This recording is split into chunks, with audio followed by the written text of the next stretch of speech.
Hey guys, welcome back to Trendy Gadget. Today we'll talk about why the iPhone 12 series is trash. Let's head into it. Number 5. Outdated design. It's already been 3 years since the release of the controversial iPhone X. Widely criticized for influencing the entire smartphone world to create a so-called ultra devices that go beyond the $1,000 price point. But Apple seems really keen on its design, judging by the fact that the iPhone 12 still uses it, mostly unchanged. In fact, at first glance of the iPhone 12 Pro and Pro Max, they look exactly like their iPhone 11 predecessor counterparts, were it not for the additional lighter camera. Then, there is also the fact that the iPhone 12 series has adopted a very boxy-like design, extremely reminiscent of the iPhone 5 from 2012. While some fans seem to enjoy this throwback, a lot of people are unhappy for being sold a phone that looks so outdated and criticize Apple for this decision. Number 4. They come without a charger or earpods in the box. Apple is known for removing features from the iPhone and then selling them separately. One infamous example being the removal of the 3.5mm jack from the iPhone 7, which happened merely 3 months before the release of the wireless AirPods. Therefore, we can only speculate about the marketing strategy behind the removal of these key accessories. Sure, Apple claims they removed them in order to reduce e-waste and save the environment, but that is just really hard to believe. Their argument is that almost everyone has a charger or a pair of headphones lying around their house, so they would have no use for a new one.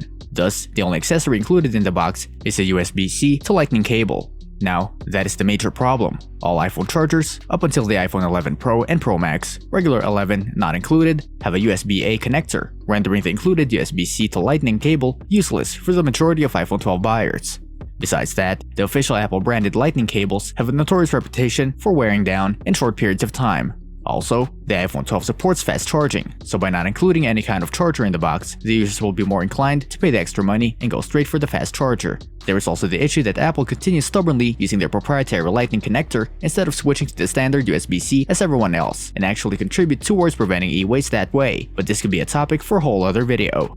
Number 3. 60Hz refresh rate. In the last year, high refresh rate has become a must-have feature for all flagship smartphones. It gives the user much more pleasant experience, making all animations look smoother and contributing towards a generally snappy feeling for the phone. Such examples are the Samsung Galaxy S20 and Note 20 series that offer 120Hz refresh rates, with the latter even having the option to dynamically adapt its refresh rate based on the content displayed, or the Asus ROG Phone 3, which takes it even further with a 144Hz AMOLED display. Even mid-range devices, such as the OnePlus Nord, have adopted 90Hz refresh rates, so Apple has no excuse for sticking with the 60Hz on their premium iPhone 12 series. Number 2. Underwhelming benchmarks. Apple has the reputation of providing the fastest and most efficient chips in their products, but this year they failed to impress. Sure, the A14 Bionic might be created on the new 5nm process, but some early Antutu scores play it even below the Snapdragon 865, which almost all Android flagships use, with the 5nm Snapdragon 875 on its way to be announced in the very near future. For those who don't know, Antutu is an intensive benchmark that stresses all the main components of a smartphone: CPU, GPU, memory, and user interface. The iPhone 12 and 12 Pro score around 570,000, while gaming phones with optimized clock speeds and cooling solutions such as the Asus ROG Phone 3 or the Nubia Red Magic 5G score upwards of 630,000, and normal flagships like the Snapdragon variants of the Galaxy Note 20 series score around 590 to 600,000. The overall specs are also not impressive, with the regular iPhone 12 and the 12 mini having just 4GB of RAM, and the Pro variants gaining an additional 2GB, while the Android competition can reach upwards of 16GB of RAM. As much as iOS might be optimized, the hardware limit can never be solved through software.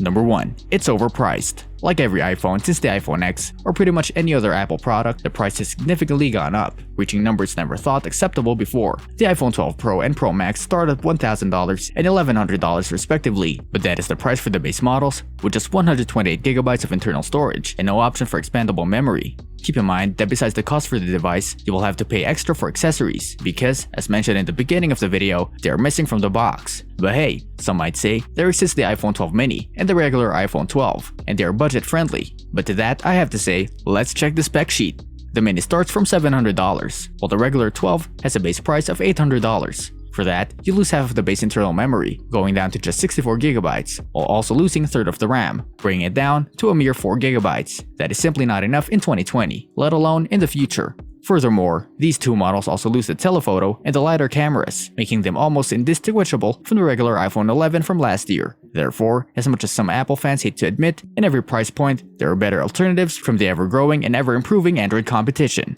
So what do you think about the iPhone 12 lineup? Do you plan to buy one in the near future? This brings us to the end of our video. I hope you enjoyed it. Hit like if you did, and don't forget to subscribe to our channel so that you don't miss any of our videos in the future. Also, watch the 2 videos that are on your screen because I'm sure you'll love them. With that, I'll see you in the next video.